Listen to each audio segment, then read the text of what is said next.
bienvenue dans cette nouvelle vidéo qui va parler de la Seconde Guerre mondiale et donc qui fait suite à la vidéo qui avait été tournée sur l'entre-deux-guerres et sur la montée des régimes totalitaires. À partir de 1935, l'Allemagne va se remilitariser. Or, je vous rappelle qu'en vertu du traité de Versailles qui avait été signé en 1919, eh bien l'Allemagne n'avait pas le droit de posséder une armée plus importante que 100 000 hommes. Sauf que Hitler ne tient absolument pas compte du traité de Versailles et va progressivement se remilitariser puisqu'il est en train de former une armée depuis les années 1930, mais que les membres de la SDN, qui devaient justement s'assurer qu'il n'y ait plus de guerre à l'issue de la Première Guerre mondiale, eh bien le laissent progressivement faire. Alors, l'Allemagne a donc désormais une armée importante et elle va se mettre à envahir à partir de 1936 les pays limitrophes, donc les pays qui sont juste à sa frontière. Ça va être notamment le cas de la région des Sudètes, de la Tchécoslovaquie, de l'Autriche. Les autres pays vont faire une conférence avec Hitler, vont lui dire que c'est pas bien, mais en gros vont le laisser faire sans rien faire. En 1939, Hitler va également signer un pacte avec l'URSS pour pouvoir partager la Pologne en cas d'attaque. Donc en cas d'attaque, c'est-à-dire en cas où l'un ou l'autre déciderait d'envahir la Pologne. Ils vont signer donc ce pacte qui s'appelle le pacte germano-soviétique. Et le 1er septembre 1939, eh bien, Hitler envahit la Pologne. Ce qu'il faut savoir, c'est que l'Allemagne a non seulement une stratégie qui est efficace, mais également une armée qui est importante et un matériel qui est de qualité. Et ils font face à l'armée polonaise, qui est une armée ancienne, qui se bat notamment avec cavalerie et des chevaux. Donc forcément, des chevaux contre des armes à feu, vous vous doutez bien que ça ne peut pas fonctionner. Et donc la Pologne perd très rapidement. La SDN décide enfin de réagir, et donc le 3 septembre 1939, la France et le Royaume-Uni déclarent la guerre à l'Allemagne. Or, ils déclarent la guerre, mais il ne se passe pas grand-chose, c'est-à-dire que les armées sont mobilisées, il y a un ordre de mobilisation qui est donné, mais concrètement, on n'attaque pas le pays. Donc finalement, c'est un petit peu comme laisser faire Hitler. Alors, dans cette Seconde Guerre mondiale, il y a deux forces qui vont s'opposer. Il y a d'un côté les forces de l'Axe, donc dans les forces de l'Axe, on a l'Allemagne, l'Italie, l'URSS jusqu'en 1941 et le Japon, contre les Alliés, dans lesquels on va retrouver le Royaume-Uni, la France, les États-Unis à partir de décembre 1941 et l'URSS donc à partir de 41-42. La guerre, elle se partage en deux phases. On va avoir une première phase dans laquelle il y a principalement des victoires de l'Axe, donc entre 1939 et 1942, puis une seconde phase à partir de 1942, puisqu'il y a un tournant dans la guerre, et ensuite ce seront plutôt des victoires menées par les Alliés. Il y a également deux fronts sur lesquels on va retrouver des batailles, un front européen et un front pacifique. Alors, si je prends d'abord les victoires de l'Axe, donc entre 39 et 42, sur le front européen, on a dit que le 1er septembre 39, l'Allemagne envahit la Pologne. Rapidement, elle se tourne ensuite vers l'ouest, et entre mai et juin 1942, elle va décider d'envahir la Belgique, les Pays-Bas et le Luxembourg, puis la France, donc dans une opération éclair très rapide. La France se retrouve très rapidement dépassée, puisque non seulement elle n'avait pas prévu que l'Allemagne arriverait si vite, mais surtout en fait les Français pensaient que les Allemands ne passeraient jamais par les Ardennes parce que c'était trop compliqué. Or, erreur de stratégie, hein, les Allemands sont bien passés par les Ardennes, et les Allemands ont foncé directement vers Paris, si bien que l'armée française s'est retrouvée très rapidement dépassée, et en juin 1940, la France perd la guerre, se retire de la guerre, et à ce moment-là, eh bien, l'Allemagne envahit une partie du territoire. Donc on verra dans une seconde partie, dans une autre vidéo, parce que c'est l'objet d'un autre chapitre, ce qui se passe précisément en France, mais ça c'est plutôt le contexte international. Du côté Est, en 1941, l'Allemagne va rompre le pacte germano-soviétique, puisque le principe d'un pacte c'est de ne pas le respecter, surtout en temps de guerre, et d'autant plus que les Allemands n'ont absolument pas la même idéologie que la Russie, donc ils n'auraient pas pu s'entendre à long terme. En juin 1941, c'est ce qu'on appelle l'opération Barbarossa. C'est une opération qui a pour but d'envahir l'URSS, donc les Allemands rentrent en URSS, avec l'objectif de s'emparer de différentes villes. Très rapidement, Hitler progresse, il envahit Leningrad, il prend une partie de l'Ukraine, donc ça marche plutôt bien pour lui, et toutes ces victoires lui donnent envie de lancer une offensive un peu plus forte sur notamment la ville de Stalingrad.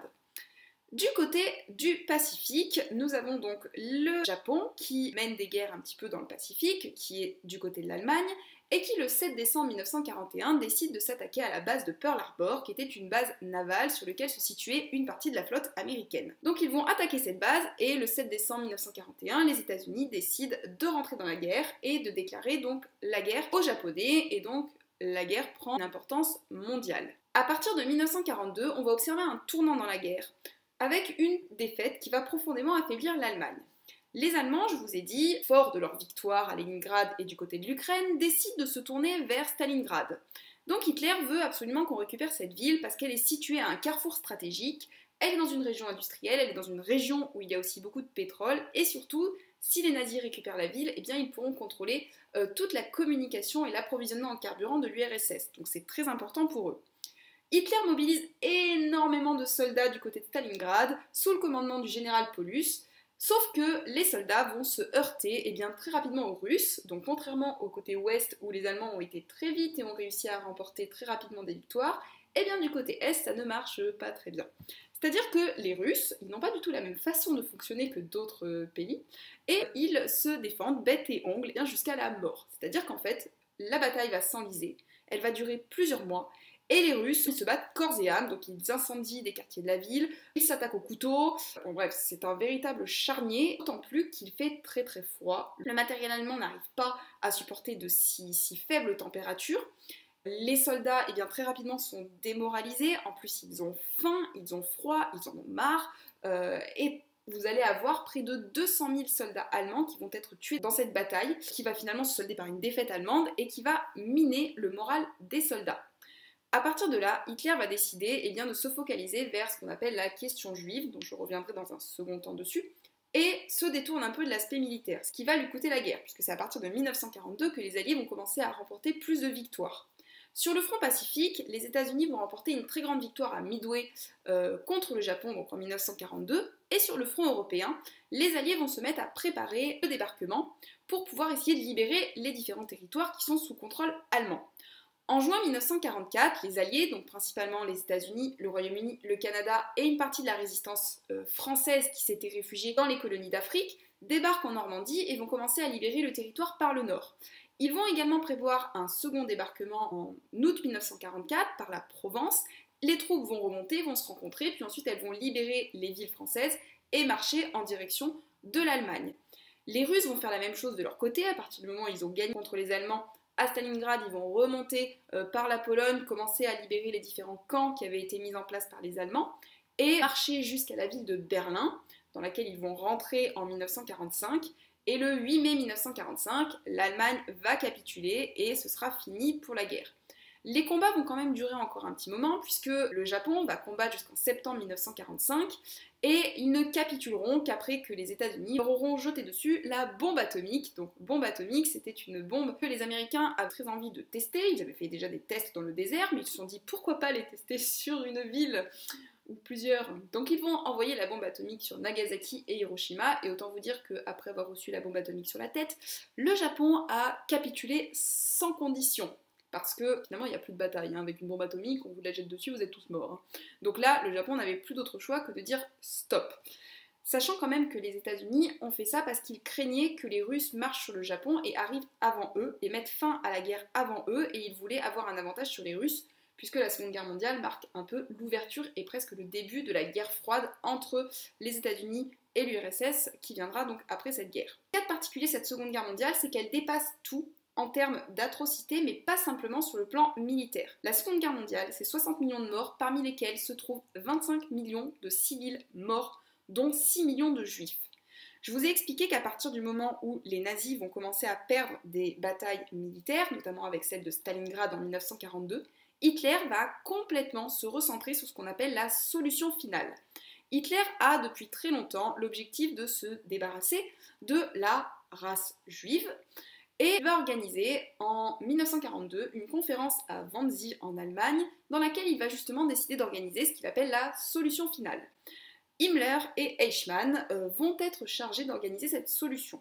Alors, depuis 1939, et même avant en Allemagne, les Juifs étaient stigmatisés, étaient arrêtés, et pour certains étaient enfermés dans ce qu'on appelle des ghettos, qui sont des quartiers où ils sont isolés à l'intérieur des villes. Il y a par exemple le ghetto de Varsovie en Pologne, il y a par exemple celui de Terezín en Tchécoslovaquie. On va enfermer les Juifs dans un même endroit, et en 1942, Hitler va décider de vider ces ghettos et de déporter les populations dans des camps de concentration et des centres de mise à mort. Alors, la distinction qu'il y a entre un camp de concentration et un centre de mise à mort, qu'un camp de concentration, on concentre les gens, alors ils meurent aussi pour certains, mais on les tue par le travail, donc par l'épuisement, alors qu'un centre de mise à mort, c'est vraiment un endroit qui est spécifique à l'Allemagne nazie et à ce que les nazis ont créé, puisque l'objectif de ces camps n'était que d'exterminer la population.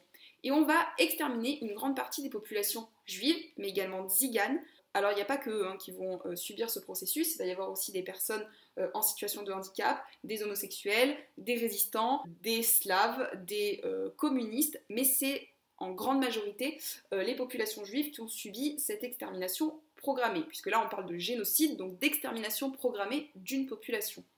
Les juifs sont donc déportés dans ces centres de mise à mort. Il y a par exemple Birkenau, qui est l'annexe du camp de concentration d'Auschwitz, qui est lui spécifiquement le centre de mise à mort, le camp de Dachau, le camp de Treblinka, le camp de Sobibor. Il y en a principalement en Allemagne et en Pologne. Les juifs, donc, ils arrivent dans des wagons à bestiaux. Ils sont ensuite classés entre ceux qui sont jugés aptes à rentrer dans le camp, qui en général ont plus de 16 ans et qui ont quand même une bonne force physique, il ne faut pas qu'ils soient malades, et les inaptes, avec principalement des femmes, des enfants, des vieillards, qui eux sont conduits dans des espaces qui ressemblent un peu à des douches, où on va leur demander de se déshabiller, de se mettre complètement nus, puis de rentrer dans un endroit qu'on leur présente donc justement comme une douche, qui est en fait une chambre à gaz. On va fermer les portes et verser au-dessus de ces chambres un gaz asphyxiant qui s'appelle le Zyklon B. Et donc au bout d'une vingtaine de minutes, ils sont morts. Et à ce moment-là, on a les membres du Sonderkommando. Le Sonderkommando, c'est un commando spécial qui se trouve dans les camps, qui est majoritairement constitué de juifs, puisque généralement les membres du Sonderkommando finissent eux-mêmes par être gazés. Ils sont chargés de récupérer les corps, puis de les conduire dans les fours crématoires. Sachant qu'au départ, on les mettait dans des fosses communes, mais qu'ensuite on a créé les fours crématoires pour pouvoir brûler plus rapidement les corps, puisque Hitler considérait que ça n'allait pas assez vite. Il fallait trouver une façon d'éliminer rapidement ces corps. Les Russes vont découvrir les camps de concentration et commencer à les libérer à partir de 1945. Auschwitz sera libéré le 27 janvier 1945 et ils découvrent à ce moment-là des horreurs sans nom, des choses qui n'ont pas d'égal en termes d'atrocité. Et d'ailleurs, c'est aussi pour cette raison que ce qui s'est passé avec les nazis est encore étudié aujourd'hui par une grande majorité d'historiens, c'est que c'est quelque chose qu'on a vraiment du mal à comprendre, et heureusement qu'on a du mal à le comprendre d'ailleurs. À l'issue de cette guerre, on a organisé des grands procès qui s'appellent les procès de Nuremberg, en rapport avec les lois de Nuremberg qui avaient été créées en 1935 en Allemagne. Et ce sont ces procès qui vont juger les criminels nazis, et qui vont créer notamment la notion de crime contre l'humanité, avec malheureusement la difficulté de juger ces criminels. Donc il y en a qui seront jugés, qui seront enfermés et qui seront mis à mort. Mais il y a une grande partie des criminels nazis qui malheureusement échapperont à la justice, qui vont s'enfuir en Amérique du Sud, qu'on va parfois retrouver et juger beaucoup plus tard, mais il y a aussi une grande partie d'entre eux qui ne seront jamais jugés.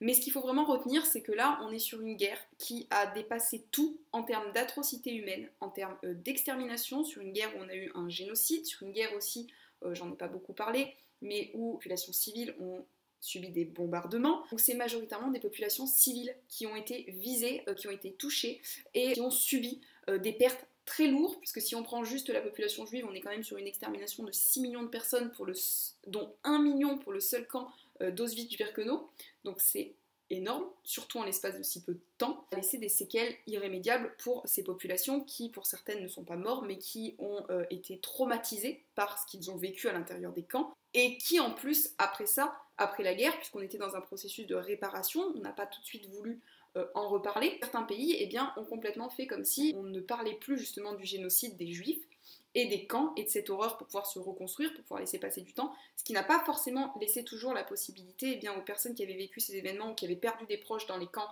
de la mort ou les camps de concentration, de pouvoir se remettre de ce traumatisme. Voilà, j'en ai terminé pour cette vidéo, j'espère que ça vous aura permis de réviser le cours sur la Seconde Guerre mondiale et de mieux le comprendre et l'apprendre. Je vous remercie pour votre écoute et je vous dis à très bientôt pour une prochaine vidéo.